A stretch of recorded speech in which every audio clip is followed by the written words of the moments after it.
Sa previous episode, nagkaroon ng masakit na kamatayan ang ating bida na kung saan paulit-ulit siyang sinasaksak ng isang babae. Galit na galit ito dahil na rin sa di malamang dahilan hanggang sa binawian na nga ng buhay ang ating bida.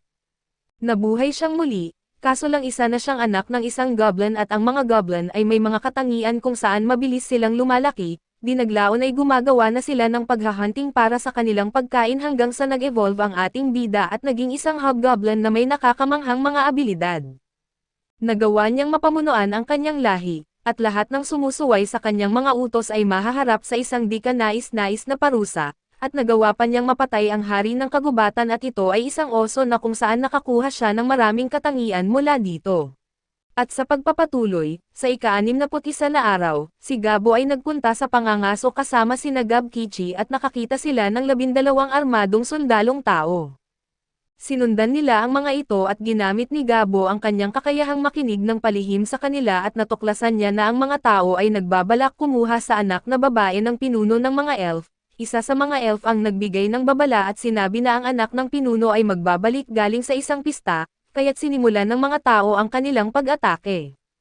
Pinuksan nila ang marami sa mga gwardya nito at nadakip ang babae. Nalungkot si Gabo sa pag-iisip na basta na lang hayaang madukot siya kaya't iniligtas niya ang dalaga at hinuli ang isang tao. Sa ika-62 araw, nalaman niya na ang hukbo ng mga tao ay gagalaw sa loob ng 20 araw at kinain ni Gabo ang lahat ng 12 tao at nakakuha siya ng maraming kakayahan at nang magising ang dalagang elf. Siya ay natakot kay Gabo dahil napansin niyang may mga pakpak siya na hindi karaniwan para sa mga elf. Sinubukan ni Gabo na mapakalma siya kaso nagpanik ito, iniisip na may masama na gagawin sa kanya si Gabo at medyo kumalma siya pagkatapos uminom ng nakapapawi ng pagod na tsaa, ngunit nagalit siya nang sabihin ni Gabo na hindi niya nailigtas ang kanyang mga gwardya.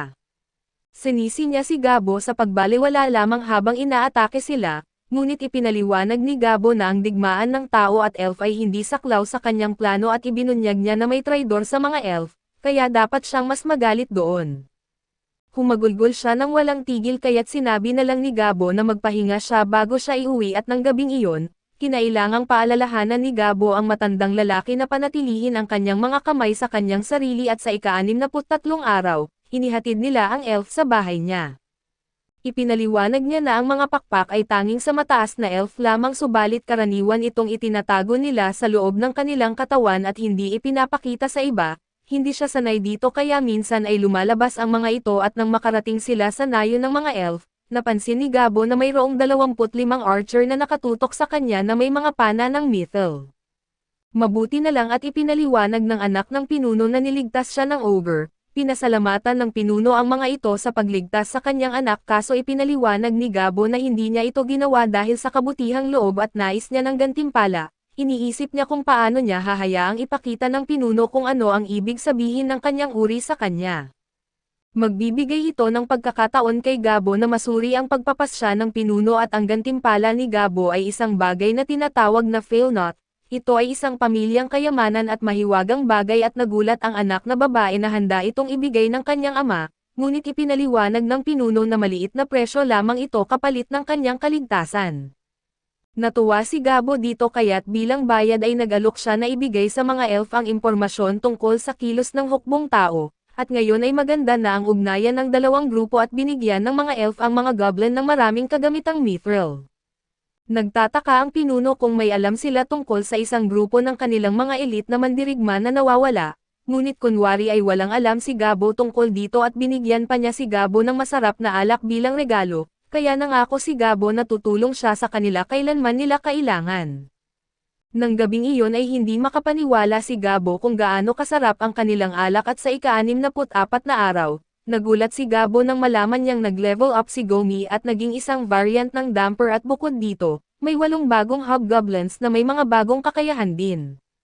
Binigyan si Gomi ng kakayahang lumikha at manipulahin ang malalaking dami ng yelo at ang kanyang kakayahang evil eyes ay kayang akitin ang mga kaaway na mag-away-away. Mukhang nakikilala ni Gabo ang hitsura niya kaso hindi niya sigurado kung bakit at si Gabi naman ay nag-evolve at naging kalahating Earth Lord. Ang mga Earth Lords ay may kakayahang manipulahin ang lupa at kaya rin niyang palakasin ang kanyang katawan at gumamit ng mahika na kidlat para matukoy ang mga hiyas. Si Hops naman ay nag-evolve sa isang kalahating Bloody Lord, may kakayahang kontrolin ang dugo at gawin itong sandata. Lahat ng mga nag-evolve na goblins ay may mga tato sa iba't ibang parte na sinasabing nagbibigay sa kanila ng kapangyarihan, kaya umaasa si Gabo na matutunan pa ang tungkol dito dahil sa kanilang mga ebolusyon. Napagpasyahan ni Gabo na bigyan sila ng mga bagong pangalan at ipinakita ang isang chart na nagbibigay rank sa mga lahi ayon sa kapangyarihan nito. Nasa ika-5 pwesto ang mga ogre na kasunod ng mga Dhampirs at Lords. Alam ni Gabo na lalapit ang mga elf sa kanila para humingi ng tulong kapag nagsimula na ang labanan nila laban sa mga tao. Natukoy niya na kailangan nila ng maraming mapagkukunan kaya nagbigay siya ng mga hikaw na pangkomunikasyon sa mga bagong kasamahan. Tumanggi ang mga babaeng elf na bihag nila na suotin ang mga ito dahil labag ito sa kanilang kaugalian na palamutihan ang kanilang mga tainga. Ngunit naglaan si Gabo ng oras para baguhin ang kanilang isip at sumama ang mga bagong kasamahan sa kanilang pagsasanay kung saan ginamit ni Gabo ang kanyang kakayahang summon lower undead. Tinawag niya ang mga kalansay para makapagsanay sila ng praktikal. Ginawa ni Gabo ang ilang pagbabago at tinawag niya ang mga kalansay na may mga armadura. Mas mataas ang kalidad ng isang kalansay, mas marami ang armadura nito. Nahihirapan ang mga elf at karamihan sa kanilang mga laban ay natalo ngunit nasiyahan pa rin si Gabo dahil nagbibigay sila ng tiwala at sa ika-65 araw, natutunan ni Gabo na kung gagamit siya ng mas kaunting mana, makakalikha siya ng regular na mga kalansay, zombies at iba pang undead. Natuklasan niya na bagamat hindi niya maaaring kainin ang mga ito ay magagamit naman niya ang mga undead para sa pagsasanay at pagkuha ng karanasan. Napapadalisay ang mga ito sa loob ng ilang segundo kapag araw, kaya't hindi niya magamit ang mga ito sa ilalim ng araw at ito'y maging isang abala. Ang grupo ni Gabo ay mayroon ng mahigit sa 100 na miyembro at ang mga kobold ay nasa mababang posisyon, kaya kailangan nilang magtrabaho ng mas mahirap kaysa sa iba at pagkatapos ng isang labanan ay nag-aalala si Gabo na baka kumakain ng sobrang dami ng bulok na karne si Gofu, ngunit sa tingin niya ito ang pinakamasarap.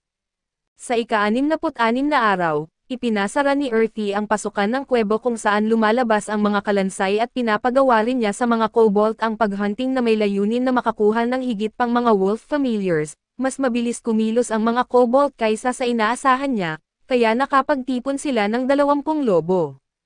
Sa kanilang pag-uwi, nakasagupan nila ang isang malakas na baboy ramo at winasak ito ni Earthy at pagkatapos ay ipinahayag ng Forge Girl na in-upgrade niya ang palakol na nasira ni Gubo habang nakikipaglaban sa Red Bear. Ginamit niya ang isang halong metal ng Spirit Stone, bakal at mithril. Humanga si Gubo at inihayag ng Smith Girl na siya ay naging isang elemental smith at sa ika-67 araw, inamin ni Ogre Kichi na palagi siyang may gusto kay Earthy at alam na ito ni Gubo kaya't nagbigay siya ng payo at gumawa ng plano para kay Kichi. Nagsabi si Ogre Kichi kay Earthy ng kanyang nararamdaman at mukhang maayos ang pagtanggap nito. Kinabukasan pakiramdam ni Ogre Kichi ay magaan ang kanyang mga paa at mas malakas kaysa dati at sa isang laban kay Gabo, nakapagtamo siya ng mas maraming atake kaysa sa karaniwan, kaso natuwa si Gabo sa kinalabasan para sa kanyang kaibigan. Lumalabas na nakausap ni Earthy si Dami tungkol dito kahapon, kaya inayos ni Gabo at Dami ang entablado para sa kanila at dahil sa sobrang lakas at enerhiya ni Ogre Kichi, kinailangan ni Gabo na palitan ang sarili niya ng Black Skeleton sa kanilang sparring match. Pagkatapos ng pagsasanay, nagpunta sa pangangaso ang karaniwang grupo ni Gabo at natagpuan nila ang maraming insect monsters na hindi pa niya nakikita, kaya nakakuha siya ng higit pang mga kakayahan at ang pinaka-nakakawiling kakayahan ay tinatawag na exoskeleton. Ginamit ito ni Gabo at nagulat siya nang maging katulad siya ng mga nagtatransform na superheroes at ang bagong exoskeleton ay labis na matibay, may kakayahang mag-ayos sa sarili at mag-disperse ng mga impact. Medyo masyadong mapansin ito para sa gusto ni Gabo subalit sa tingin naman ni Dami ay astig ito. Sinubukan niya na bumalik sa dati niyang damit ngunit natapos lang siya sa kanyang kaarawan na damit, lumalabas na ginamit ang kanyang karaniwang damit para lumikha ng exoskeleton at nakakapanghinayang dahil talagang nagustuhan niya ang kanyang outfit na gawa sa balat ng Red Bear. Natuklasan ni Gabo na mas kahanga-hanga pa ang kakayahang exoskeleton dahil pinapayagan siyang magrehistro ng 5 anyo. Isa rito ay ginamit ang Red Bear kaya maaari pa siyang magrehistro ng 4 na iba pang anyo at nag-iisip si Gabo at nagpasya na gusto niya ng mga anyo para sa mga labanan sa hangin at dagat, kaya nagrehistro siya ng 1 anyo mula sa mga insekto. Para siya ay makapagpatubo ng mga pakpak at makakalipad, mahirap itong kontrolin kaya kailangan niya ng ensayo at malakas ang ulan sa ika-69 na araw kaya nais ng babaeng may pulang buhok na makipag-spar sa kanya, patuloy ang kanyang pag-unlad kaya humihiling siya ng mas maraming pagsasanay. Kamakailan ay naiisip ni Gabo kung paano dati ay tila tuta ito, kaso ngayon ay mas katulad na siya ng isang lumaki na Doberman. Ang Smith Girl naman ay madalas na nakikipagpulong sa mga elf upang mag-brainstorm ng mga ideya para sa mga bagong sandata. Nagsumikap siya sa pag-develop ng isang repeating crossbow at dahil maayos ang takbo nito, hiniling ni Gabo na simulan na ang paggawa ng mga ito at binigyan pa ni Gabo ng karagdagang materyales ang Smith Girl at umaasa siyang makakagawa ito ng bagong sandata para sa kanya. Ang magkapatid na chef ay binigyan din ng bagong titulo bilang head chefs. Inatasan sila ni Gabo na gayahin ang mga pagkain mula sa kanyang nakaraang buhay na tulad ng potato chips at pagkatapos nito, nagkaroon ng pagpupulong si Gabo kasama ang alchemist tungkol sa paggawa ng mga mahiwagang gamit. Ipinakita niya ang isang bagay na kanyang nilikha mula sa mga buto ng black skeleton at ito ay isang bone nail na may kakayahang mag-freeze ng sinumang tamaan nito sa lugar na iyon. Nahuli ng ibang mga babae si Gabo na niyayakap ang alchemist ngunit hindi niya ipinaliwanag kung ano ang nangyari pagkatapos.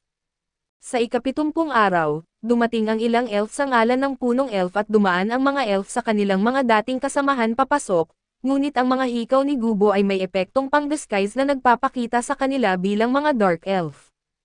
Ibinunyag ng elf kid na gumagawa na ng hakbang ang mga tao at hindi kakayanin ng mga elf na harapin sila ng mag-isa kaya kailangan nila ang tulong ni Gabo, hindi mahalaga ang presyo para sa kanila dahil nais lamang ng punong elf na tuluyang mawala ang kaaway. Gayunpaman ay ituturing na walang bisa ang kanilang kontrata kung umurong si Gabo, at tinanggap niya ang trabaho ngunit ipinaliwanag na gagawin nila ito sa kanyang mga tuntunin. Inutusan niya ang bata na bigyan ang punong elf ng isang bracelet upang sila'y makapag-usap. Ang impormasyon ay isang mahalagang sandata at mayroon ng mga blood mini si Gabo na kumakalat sa kagubatan, tinipon niya ang lahat at ipinahayag na oras na upang gamitin ang lahat ng kanilang pinaghahandaan at simula ngayong araw, sila'y magiging isang kumpanya ng mga mercenaryo at sila na ngayon ay isang propesyonal na puwersa ng mga mandirigma at nagustuhan ng lahat ang ideya. Nagpasya si Gabo na tatawagan nila ang kanilang sarili bilang Perebellum Mercenary Company, inutusan niya ang lahat na maghanda para sa labanan dahil oras na para sa kanilang unang trabaho at lahat sila ay nagsimulang sumigaw ng Perebellum. Kaso dito muna matatapos ang ating recap sa anime na ito, antabayanan po ninyo sa susunod na linggo ang bago nitong episode.